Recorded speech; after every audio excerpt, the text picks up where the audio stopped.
Hi, ഇന്നത്തെ video +1 first chapter സെറ്റ്സിലെ 2-3 points, union, intersection, അതുപോലെ കോംപ്ലിമെൻറ്റ്, സബ്സെറ്റ്, സൂപ്പർ സെറ്റ്, ഓപ്പറേഷനൊക്കെ ഉണ്ട്. അത് ഓരോരോ വീഡിയോയിൽ പറയാം.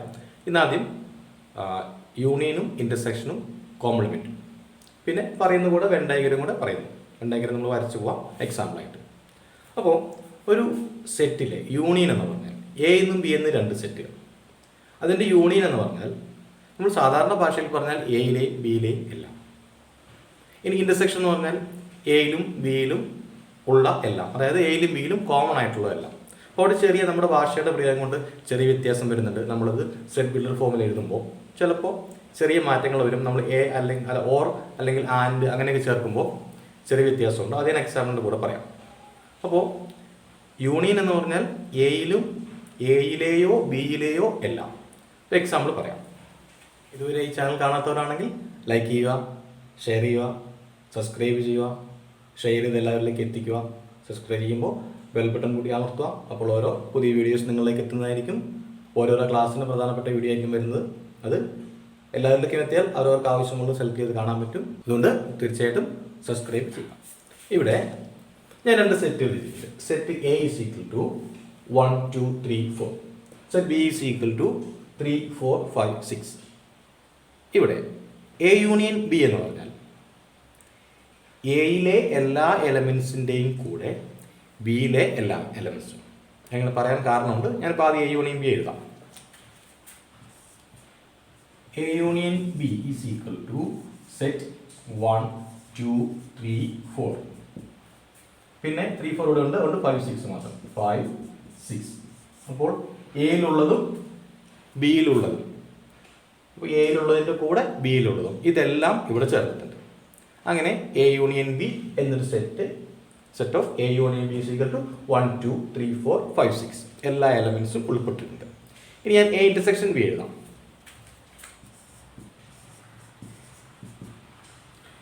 എ ഇൻ്റർസെക്ഷൻ ബി എന്ന് പറഞ്ഞാൽ എയിലും ബിയിലും ഉള്ളത്, x belongs to A and X belongs to B, എയിലും ബിയിലും ഉള്ളത് എന്ന് പറഞ്ഞാൽ എയിലും ബിയിലും കോമൺ ആയിട്ടുള്ളത്, രണ്ടിലും ഉള്ളത്, എയിലും ബിയിലും കോമൺ ആയിട്ടുള്ളതാണ് എ ഇൻ്റർസെക്ഷൻ ബി എന്ന് പറയുന്നത്. ഈക്വൽ ടു സെറ്റ് എയിലും ബിയിലും കോമൺ ആയിട്ടുള്ളത് 3, 4 എയിലും ഉണ്ട്. ഇവിടെ 3, 4, 5, 6 ആണ് ബിയിലുള്ളത്. അപ്പോൾ ഈ 3, 4 എയിലും ഉണ്ട്, 3, 4 ബിയിലും ഉണ്ട്. അപ്പോൾ 3, 4 സെറ്റ് 3, 4, 5, 6 എയിലില്ല, അതുകൊണ്ട് എ ഇൻ്റർസെക്ഷൻ ബിയിൽ ഉണ്ടാവില്ല. 1, 2 ബിയിലില്ല, അതുകൊണ്ട് എ ഇൻ്റർസെക്ഷൻ ബിയിൽ ഉണ്ടാവില്ല. അപ്പോൾ എ യൂണിയൻ ബി എന്ന് പറഞ്ഞാൽ എയിലുള്ളതിൻ്റെ കൂടെ ബിയിൽ, എയിലും ബിയിലും ഉള്ളതെല്ലാം എന്ന് പറയുമ്പോൾ ആ വാക്കിൽ ചെറിയ തെറ്റുണ്ട്. അത് ഞാൻ സെറ്റ് ബിൽഡർ ഫോമിൽ എഴുതി കാണിക്കാം. ഇപ്പോൾ എളുപ്പത്തിൽ മനസ്സിലാക്കാൻ എയിലുള്ളതും കൂടെ ബിയിലുള്ളതും, ഇത് എയിലും ബിയിലും കോമൺ ആയിട്ടുള്ളത്. ഇനി നമുക്ക് സെറ്റ് ബിൽഡർ ഫോമിൽ എഴുതാം. X belongs to A union B എന്ന് പറഞ്ഞാൽ എങ്ങനെ എഴുതാം? ഇവിടെ ഞാൻ സെറ്റ് ബിൽഡർ ഫോമിൽ ഇതിനെ യൂണിയനും ഇൻ്റർസെക്ഷനും എഴുതിയിട്ടുണ്ട്. എക്സാമ്പിൾ വെച്ചപ്പെട്ട മനസ്സിലായിട്ടുണ്ടാവും. പക്ഷേ ഇത് ഇങ്ങനെ എഴുതി വരും. ഇതിൻ്റെ പ്രത്യേകത ശ്രദ്ധിക്കേണ്ട, ഈ ഓർ അല്ലെങ്കിൽ ആൻഡ് ഇതിൽ ചെറിയൊരു പ്രത്യേകതയുണ്ട്, അതും ശ്രദ്ധിക്കുക. X belongs to A union B എന്ന് പറഞ്ഞാൽ എക്സ് എന്ന എലമെൻറ്റ്, അതായത് ആർബിട്രറി എലമെൻറ്റ് നമ്മൾ എക്സ് ആയിട്ട് എടുക്കുന്നു. ഏതൊരു എലമെൻറ്റിനും പകരം വെക്കാൻ പറ്റുന്ന കോമൺ ആയിട്ട് നമ്മൾ എടുക്കുന്ന സാധനമാണ് എക്സ്. ആ എക്സ് ഇതിലെ എല്ലാത്തിനെയും പരിഗണിക്കുന്നു, എല്ലാത്തിനെയും പ്രതിനിധീകരിക്കുന്നു. അങ്ങനെ ഒരു ആർബിട്രറി എലമെൻ്റായി എക്സ് എടുത്തു. X belongs to A union B. A union ബിയിൽ ഒരു എലമെൻ്റ് അംഗമാണ്, ബിലോങ്സ് ടു, അതിനകത്തുള്ള ഒരു എലമെൻ്റ് ആണെങ്കിൽ അതിൻ്റെ condition x such that x belongs to A or x belongs to B. എയിലോ ബിയിലോ ഉണ്ടെങ്കിൽ അത് എ യൂണിയൻ ബിയിൽ ഉണ്ടാവും. ഒന്നുകിൽ എയിലുണ്ടാവണം അല്ലെങ്കിൽ ബിയിലുണ്ടാവണം. എയിലോ ബിയിലോ ഉണ്ടെങ്കിൽ എ യൂണിയൻ ബിയിൽ ഉണ്ടാവും. അതാണ് x belongs to A or X belongs to B എന്ന് പറയുന്നത്. ഇനി x belongs to A intersection B, A intersection ബിയിൽ ഉണ്ടാവണമെങ്കിൽ x such that x belongs to A and X belongs to B. X അല്ലെങ്കിൽ ആ എലമെൻറ്റ് എയിലും ഉണ്ടാവണം, അതുപോലെ തന്നെ ആ എലമെൻറ്റ് ബിയിലും ഉണ്ടാവണം. എയിലും ബിയിലും ഉണ്ടെങ്കിൽ മാത്രമേ എ ഇൻ്റർസെക്ഷൻ ബിയിൽ ഉണ്ടാവുള്ളൂ. എയിൽ മാത്രം ഉണ്ടായതുകൊണ്ട് കാര്യമില്ല, ബിയിൽ മാത്രം ഉണ്ടായതുകൊണ്ട് കാര്യമില്ല, എയിലും ബിയിലും ഉണ്ടാവണം എങ്കിലേ X belongs to A intersection B എന്ന് പറയുള്ളൂ. ഇത് ഞാൻ പ്രത്യേകിച്ച് ആദ്യം പറയാനുള്ള നേരത്തെ പറഞ്ഞൊരു പ്രത്യേകത ഉണ്ടെന്ന് പറഞ്ഞാൽ അതിൻ്റെ കാരണം നമ്മൾ സാധാരണ നമ്മുടെ ഭാഷയിൽ നമ്മളിപ്പം ഇംഗ്ലീഷിലോ മലയാളത്തിലോ കൂടുതൽ നമ്മൾ പ്രയോഗിക്കുന്ന മലയാളത്തിൽ പറയുമ്പോൾ യൂണിയൻ എന്ന് പറഞ്ഞാൽ എയിലെയും ബിയിലെയും എല്ലാം ഇങ്ങനെയാണ് നമ്മൾ പ്രയോഗിക്കുക. എ യൂണിയൻ ബി എന്ന് പറഞ്ഞാൽ എയിലെയും ബിയിലെയും എല്ലാം. പക്ഷേ എയിലെയും ബിയിലെയും എന്ന് പറയുമ്പോൾ അവിടെ ആൻഡാണ് വരിക. അപ്പോൾ എയിലെയും ബിയിലെയും എന്ന് വെച്ചാൽ എയിലും ബിയിലും ഉള്ളതെല്ലാം എന്ന് നമ്മൾ പറയാറുണ്ട്. എയിലും ബിയിലും ഉള്ളതെല്ലാം. അപ്പോൾ എയിലും ബിയിലും ഉണ്ടെങ്കിൽ അത് എ യൂണിയൻ ബിയിൽ ഉണ്ടാവണമെന്നുണ്ടോ?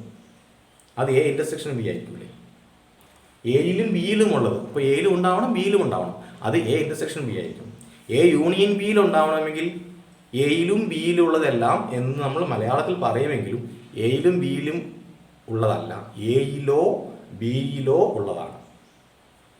നമ്മുടെ ഭാഷയിൽ എയിലും ബിയിലും ഉള്ളതെല്ലാം അതാണ് എ യൂണിയൻ ബി. പക്ഷേ അത് ശരിക്കും നമ്മൾ ചിന്തിച്ചാൽ അത് എ ഇൻ്റർസെക്ഷൻ ബി ആണ്. എ യൂണിയൻ ബിയിൽ ഉണ്ടാവണമെങ്കിൽ ഒന്നുകിൽ എയിലുണ്ടാവണം അല്ലെങ്കിൽ ബിയിലുണ്ടാവണം. എയിലുണ്ടായാലും എ യൂണിയൻ ബിയിൽ വരും, ബിയിലുണ്ടായാലും എ യൂണിയൻ ബിയിൽ വരും. അപ്പോൾ നമ്മുടെ അവിടെ ഉപയോഗിക്കേണ്ട ലെറ്റർ ഓർ എന്നല്ലേ, എന്നാ വാക്ക് എയിലോ ബിയിലോ. എയിലോ ബിയിലോ ഉണ്ടെങ്കിൽ എ യൂണിയൻ ബിയിലുണ്ടാവും. ഇനി എ ഇൻ്റർസെക്ഷൻ ബിയിലാണെങ്കിലോ എയിലും ബിയിലും ഉണ്ടാവണം. അപ്പോൾ എയിലുണ്ടെങ്കിലും ബിയിലുണ്ടെങ്കിലും എയിലോ ബിയിലോ ഉണ്ടായിട്ട് കാര്യമില്ല, രണ്ടിലും ഉണ്ടാവണം. എയിലും ഉണ്ടാവണം ബിയിലും ഉണ്ടാവണം എങ്കിലേ എ ഇൻ്റർസെക്ഷൻ ബിയിൽ ഉണ്ടാവുള്ളൂ. ഓർത്തിരിക്കാൻ എയിലും ബിയിലും കോമൺ ആയിട്ടുള്ളത്, രണ്ടിലും ഉള്ളതാണ് എ ഇൻ്റർസെക്ഷൻ ബി. ഒന്നുകിൽ എയിൽ അല്ലെങ്കിൽ ബിയിലുള്ളത് എ യൂണിയൻ ബി. ഇനി ഈ ഒരു എലമെന്റ് എ യൂണിയൻ ബിയിൽ ഇല്ല അല്ലെങ്കിൽ എ ഇൻ്റർസെക്ഷൻ ബിയിൽ ഇല്ല, അവിടെ വരുന്ന മാറ്റം എന്തായിരിക്കും? ഇനി ഓറും ആൻഡും മാറ്റും, ബാക്കി മാറ്റമൊന്നുമില്ല. അപ്പോൾ നോട്ട് ബിലോങ്സ് ടു എന്നാണ് പറയുന്നത്. X not belongs to A union B, X not belongs to A intersection B. അപ്പോൾ ഇവിടെ X not belongs to A, നമ്മളിവിടെ ആദ്യം ഓറായിരുന്നു എഴുതിയിരിക്കുന്നത്, ഇവിടെ എന്ത് മാറ്റമാണ് വരിക എന്ന് നോക്കാം. X not belongs to A union B. X A union ബിയിൽ ഇല്ല എന്ന് പറഞ്ഞാൽ എക്സ് എയിലും ബിയിലും, നമ്മളിവിടെ എയിലോ ബിയിലോ, നമ്മൾ ആദ്യം ഇവിടെ ഓർ ബിലോങ്സ് ടു പറഞ്ഞപ്പോൾ ഓറായിരുന്നു കൊടുത്തിരുന്നത്. അങ്ങനെ ഓറാണെങ്കിൽ ഇവിടെ എന്താ വരിക? നമ്മൾ ഓർ എന്ന സംഭവമാണ് പറയുന്നത്, തെറ്റാണത്. അങ്ങനെ പറയുവാണെങ്കിൽ x not belongs to A or X not belongs to B. X എയിലോ ബിയിലോ ഇല്ല. എയിലോ ബിയിലോ ഇല്ലാത്തത് കൊണ്ട് എ യൂണിയൻ ബിയിൽ ഇല്ല എന്നർത്ഥമില്ല. എയിലില്ല പക്ഷേ ബിയിലുണ്ടെങ്കിൽ എന്ത് വരും? എ യൂണിയൻ ബിയിൽ ഉണ്ടാവും. ബിയിലില്ല പക്ഷേ എയിലുണ്ടെങ്കിൽ എ യൂണിയൻ ബിയിൽ ഉണ്ടാകും. എയിലോ ബിയിലോ ഉണ്ടെങ്കിൽ എ യൂണിയൻ ബിയിലുണ്ട്. അപ്പോൾ ഇല്ല എന്ന് പറയുമ്പോഴോ എയിലും ഉണ്ടാകാൻ പാടില്ല ബിയിലും ഉണ്ടാകാൻ പാടില്ല, ഏതിലെങ്കിലും ഒന്നിലുണ്ടെങ്കിൽ അത് എ യൂണിയൻ ബിയിലും ഉണ്ടാകും. അപ്പോൾ ഇവിടെ ഓർ എന്നല്ല പറയേണ്ടത്, നമുക്ക് എയിലും ബിയിലും ഉണ്ടാകാൻ പാടില്ല. എയിലോ ബിയിലോ ഉണ്ടെങ്കിൽ എ യൂണിയൻ ബിയിലും ഉണ്ടാവും ഉറപ്പായിട്ടും. അപ്പോൾ എയിലും ഉണ്ടാകാൻ പാടില്ല ബിയിലും ഉണ്ടാകാൻ പാടില്ല, അതായത് എയിലും ബിയിലും ഉണ്ടാകാൻ പാടില്ല. അപ്പോൾ അവിടെ എന്ത് ചേർക്കണം? ആൻഡ് ചേർക്കണം. എയിലും ബിയിലും ഇല്ലെങ്കിലാണ് എ യൂണിയൻ ബിയിൽ ഇല്ലാതാവുക.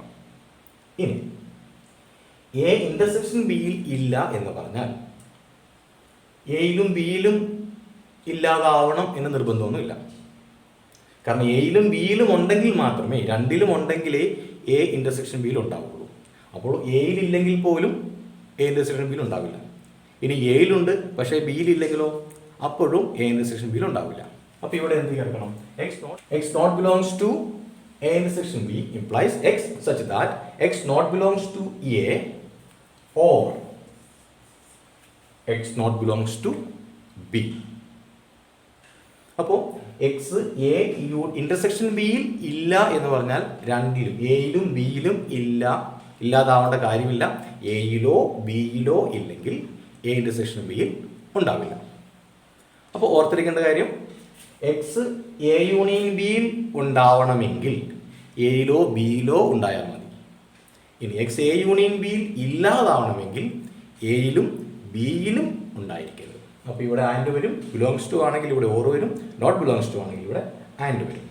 ഇനി ഇന്റർസെക്ഷനിൽ ഉണ്ടാവണമെങ്കിൽ ബിലോങ്സ് ടു ആണെങ്കിൽ എക്സ് എവിടെ ഉണ്ടാവണം? എയിലും ഉണ്ടാവണം, ബിയിലും ഉണ്ടാവണം. രണ്ടിലും ഉണ്ടെങ്കിലേ എ ഇന്റർസെക്ഷൻ ബിയിൽ ഉണ്ടാവുള്ളൂ. ഇനി ഇല്ല എന്നാണെങ്കിൽ, നോട്ട് ബിലോങ്സ് ടു ആണെങ്കിൽ എക്സ് എയിലോ ബിയിലോ ഏതിലെങ്കിലും ഒന്നിൽ ഇല്ലാതായാൽ മതി, എ ഇന്റർസെക്ഷൻ ബിയിൽ ഉണ്ടാവില്ല. ഇനി പറയുന്നത് കോംപ്ലിമെന്റിനെ കുറിച്ചാണ്. അപ്പോൾ ഇവിടെ നമുക്ക് പടം വരച്ചിട്ടുണ്ട്. ഇത് യു എന്ന യൂണിവേഴ്സൽ സെറ്റ്. ഈ യൂണിവേഴ്സൽ സെറ്റിൽ 1 മുതൽ 10 വരെ എലമെന്റ്സ് ഉണ്ട്. ഇതിൽ എ എന്ന സെറ്റ് ഈ വട്ടത്തിൽ കാണുന്നതാണ് എ. 2, 4 ഇത് എയിലെ എലമെന്റ്സ് ആണ്. ഇനി ബി എന്ന സെറ്റ് 4, 5, 6, 7 ഇത് ബിയിലെ എലമെന്റ്സ് ആണ്. ബാക്കി എല്ലാം പുറത്ത് കിടക്കും. അത് മൊത്തം യൂണിവേഴ്സൽ സെറ്റിലെ എലമെന്റ്സ് ആണ്. അപ്പോൾ 1 to 10 യൂണിവേഴ്സൽ സെറ്റിലെ എലമെന്റ്സ് ആണ്. അപ്പോൾ ഇവിടെ അത് നേരത്തെ പറഞ്ഞ നമ്മുടെ യൂണിയനും ഇന്റർസെക്ഷനും ഒന്ന് എഴുതി വെക്കാം. യു എന്ന സെറ്റ് 1 to 10 ആണ്. Set A is equal to set 2, 4. അതുപോലെ B is equal to set 4, 5, 6, 7. ഇനി ഈ വെൻ ഡയഗ്രത്തിൽ നിന്ന് തന്നെ നമുക്ക് എ യൂണിയൻ ബി എളുപ്പത്തിൽ കണ്ടുപിടിക്കാം. ഇവിടെ പ്രോസസ് ഫോമിൽ നമ്മൾ ചെക്ക് ചെയ്യുന്നുള്ളൂ. 4 നമുക്ക് കിട്ടും. എങ്കിലും ഈ പടത്തിൽ നിന്നും രണ്ടിലും കോമൺ ആയിട്ടുള്ളത് 4 പിന്നെ ഇതിലില്ലാത്തതുള്ളത് നമുക്ക് എടുത്തത്. ആദ്യം എ യൂണിയൻ ബി എഴുതും. A union B equal to എയിലെയും ബിയിലെയും എല്ലാമല്ല, എയിലുള്ളതും കൂടെ ബിയിലുള്ളതും. അപ്പോൾ സെറ്റ് 2, 4, 5, 6, 7 എ യൂണിയൻ ബി കിട്ടി. ഇനി A intersection B equal to common ആയിട്ട് ആകെ ഇവിടെ എയിലും ബിയിലും ഉള്ളത് 4 മാത്രമേ ഉള്ളൂ. ഇത് മൊത്തമാണ് എ, ഇത് മൊത്തമാണ് ബി. അപ്പോൾ എയിലും ബിയിലും ഉള്ളത് ഈ 4. സെറ്റ് 4. ഇനി ഇവിടെ കോംപ്ലിമെന്റിനെ കുറിച്ച് പറയുന്നു. കോംപ്ലിമെന്റ് ഓഫ് എ സെറ്റ് എന്ന് പറഞ്ഞാൽ, ഇപ്പോൾ എ കോംപ്ലിമെന്റ് എന്ന് പറഞ്ഞാൽ ഒരു യൂണിവേഴ്സൽ സെറ്റ് യു, ആ യുവിലുള്ളത് എയിലില്ലാത്തത്, അല്ലെങ്കിൽ യുവിലുള്ള സെറ്റ് യുവിൽ നിന്നും എ മൈനസ് ചെയ്യുന്നു എന്ന് വേണമെങ്കിൽ പറയാം. എ എന്ന സെറ്റ്, ഇപ്പോൾ യൂണിവേഴ്സൽ സെറ്റ് നമ്മളിവിടെ 1 to 10 ആണ് നമുക്ക് ഇവിടുത്തെ എലമെന്റ്സ്. ഇതിൽ എ എന്ന സെറ്റ് ഒഴിവാക്കിയാൽ, അതിൽ നിന്നും എ പുറത്തു പോയാൽ ബാക്കിയുള്ളതാണ് എ കോംപ്ലിമെന്റ്. അതായത് എ കോംപ്ലിമെന്റിൽ എ ഉണ്ടാവില്ല, എയുടെ കൂടെയുള്ള ബാക്കിയുള്ളവരും ഉണ്ടാവും. എനെ മാത്രം ഒഴിവാക്കിയിട്ട് മിച്ചം കിട്ടുന്നതാണ് എ കോംപ്ലിമെന്റ്. അപ്പോൾ ഇവിടെ ഈ യൂണിവേഴ്സൽ സെറ്റ് യു, ഞാൻ ഇവിടെ എ കോംപ്ലിമെന്റ് എഴുതാൻ പോകും. അപ്പോൾ നമുക്ക് തുടങ്ങുന്നത് 1 ഉണ്ട്. 1, 2ഉം 4ഉം എയിലുള്ളതാണ്, അതിവിടെ എഴുതാൻ പാടില്ല. 2നെ 4നെ ഒഴിവാക്കി ബാക്കി 3 മുതൽ അല്ല 3 വേണം, 4 വേണ്ട, 2 വേണ്ട, 4 വേണ്ട, 5, 6, 7, 8, 9, 10 ഇതാണ് എ കോംപ്ലിമെന്റ്. അപ്പോൾ എ കോംപ്ലിമെന്റ് എന്ന് പറഞ്ഞാൽ യൂണിവേഴ്സൽ സെറ്റിൽ യുവിൽ ഉള്ളതും എയിൽ ഇല്ലാത്തതും. X belongs to A and X belongs to U and X not belongs to A എന്ന് പറഞ്ഞാൽ യുവിലുള്ളത് അതിൽ എയിൽ ഇല്ലാത്തത്. സിമ്പിളായിട്ട് പറഞ്ഞാൽ യൂണിവേഴ്സൽ സെറ്റിൽ നിന്നും എ എന്ന സെറ്റിലെ എലമെൻസിനെ പെറുക്കിയെടുത്ത് പുറത്ത് കളയാം, മിച്ചം കിട്ടുന്നതാണ് എ കോംപ്ലിമെന്റ്. ഇവിടെ ബി കോംപ്ലിമെന്റ് എഴുതാം. സെറ്റ് 1, 2, 3, 4 ബിക്കകത്തുണ്ട്, 5 ഉണ്ട്, 6 ഉണ്ട്, 7 ഉണ്ട്, അതിനെ ഒഴിവാക്കി. പിന്നെ ഉള്ളത് 8 ഉണ്ട്, 8, 9, 10 ഇതാണ് ബി കോംപ്ലിമെന്റ്. അപ്പോൾ കോംപ്ലിമെന്റ് ഓഫ് എ സെറ്റ് എന്ന് പറഞ്ഞാൽ അത് നമ്മൾ സെറ്റ് ഫോമിൽ പറയുമ്പോൾ B complement X belongs to B complement implies x such that x belongs to u and x not belongs to b. Universal സെറ്റിൽ ഉള്ളതും ബി എന്ന സെറ്റിൽ ഇല്ലാത്തതുമായ, എന്ന് വെച്ചാൽ വീണ്ടും ഒന്നുകൂടെ നമ്മൾ പറഞ്ഞാൽ യൂണിവേഴ്സൽ സെറ്റ് മൊത്തം നമ്മൾ എഴുതിയിട്ട് അതിൽ നിന്നും ബിയിലുള്ള എലമെൻസിനെയും ഒഴിവാക്കി കളഞ്ഞാൽ മിച്ചം കിട്ടുന്ന സാധനങ്ങളാണ് ബി കോംപ്ലിമെന്റ്. അതിപ്പോൾ ഏത് വന്നാലും, ഇനിയിപ്പം എ ഇന്റർസെക്ഷൻ ബി കോംപ്ലിമെന്റ് വന്നാലും എ യൂണിയൻ ബി കോംപ്ലിമെന്റ് വന്നാലും എല്ലാം അതിൽ എ യൂണിയൻ ബി എടുത്ത് നോക്കുക, ബാക്കിയുള്ളതിനെ ഒഴിവാക്കുക. അപ്പം യൂണിവേഴ്സൽ സെറ്റിൽ യു എന്ന സെറ്റിലുള്ളതും നമ്മൾ ഉദ്ദേശിച്ചത് ഏതിൻ്റെയാണ് കോംപ്ലിമെൻറ്റ്, ആ സെറ്റിലെ എലമെൻസിനെ ഒഴിവാക്കിയാൽ ബാക്കി കിട്ടുന്നതാണ് കോംപ്ലിമെൻറ്റ് ഓഫ് എ സെറ്റ് എന്ന് പറയുന്നത്. അപ്പോൾ ഇന്ന് പറഞ്ഞത് വീഡിയോ നീളം കൂടി പോകുന്നതിൻ്റെ ചുരുക്കമാണ്. ഇനി നമുക്ക് ഈ ചാപ്റ്ററിൽ പറയാനുള്ളത് subset, super set, proper subset പറയാനുണ്ട്. ഇനി ഓപ്പറേഷൻസ് ഓഫ് സെറ്റ്, അതിനകത്ത് ഉറപ്പായിട്ടും വരുന്ന കുറച്ച് പ്രോബ്ലംസ് ഉണ്ട്. കഥയായിട്ടൊക്കെ ചില കഥകളായിട്ടാണ് പ്രോബ്ലം വരിക. അതിനകത്ത് നമുക്ക് ഇക്വേഷൻ ഉണ്ട്. അത് അടുത്തൊരു വീഡിയോയിൽ ഇക്വേഷനൊക്കെ വിശദമായിട്ട് പറയാം. ഒറ്റ വീഡിയോയിലാകുമ്പോൾ ബോറടിക്കും. അതുകൊണ്ട് ഈ മൂന്ന് കാര്യങ്ങൾ കൊണ്ട് ഈ വീഡിയോ ചുരുക്കുവാണ്. അപ്പോൾ ഒന്നുകൂടെ ഓർക്കുക, X belongs to A and X belongs to B എന്ന് പറഞ്ഞാൽ എന്താ, എയിലും ബിയിലും ഉണ്ട്. അതായത് എയിലും ബിയിലുമുള്ള എലമെൻറ്റ്സ്, കോമൺ ആയിട്ടുള്ള എലമെൻറ്റ്സ്, അത് എ ഇൻ്റർസെക്ഷൻ ബി ആയിരിക്കും. ഇനി അതില്ല എന്നാണ് പറയുന്നതെങ്കിൽ എയിലും ബിയിലും ഇല്ല എന്ന് വേണ്ട, എയിലോ ബിയിലോ ഇല്ലാതായാൽ മതി. അപ്പോൾ നോട്ട് ബിലോങ്സ് ടു ആണെങ്കിൽ ഇൻ്റർസെക്ഷന് ഓർ ഉപയോഗിക്കും, ബിലോങ്സ് ടു ആണെങ്കിൽ ഇൻ്റർസെക്ഷന് ആൻഡ് ഉപയോഗിക്കും. ഇതുപോലെ യൂണിയൻ ആണെങ്കിൽ X belongs to A or X belongs to B എന്ന് പറഞ്ഞാൽ എയിലോ ബിയിലോ ഉണ്ടെങ്കിൽ എ യൂണിയൻ ബിയിൽ ഉണ്ടാവും. ഇനി ഇല്ല എന്നാണെങ്കിൽ എയിലും ബിയിലും ഇല്ലാതാവേണ്ട കാര്യമില്ല, എയിലോ ബിയിലോ ഇല്ലെങ്കിൽ എ യൂണിയൻ ബിയിൽ ഉണ്ടാവില്ല. അപ്പോൾ not belongs to A union B എന്നാണെങ്കിൽ x belongs to A and X belongs to B എന്ന് തന്നെ കൊടുക്കണം. ബിലോങ്സ് ടു ആണെങ്കിൽ X belongs to A or X belongs to B എന്ന് കൊടുത്താൽ മതി. ഇത് യൂണിയൻ. അപ്പം യൂണിയൻ പറഞ്ഞു, ഇൻ്റർസെക്ഷൻ പറഞ്ഞു, കോംപ്ലിമെൻ്റ് പറഞ്ഞു. ഇനി അടുത്ത വീഡിയോയിൽ ഓപ്പറേഷൻസും ഇക്വേഷനും ആക്കിയിട്ട് വരാം. അതുവരെ കാത്തിരിക്കും.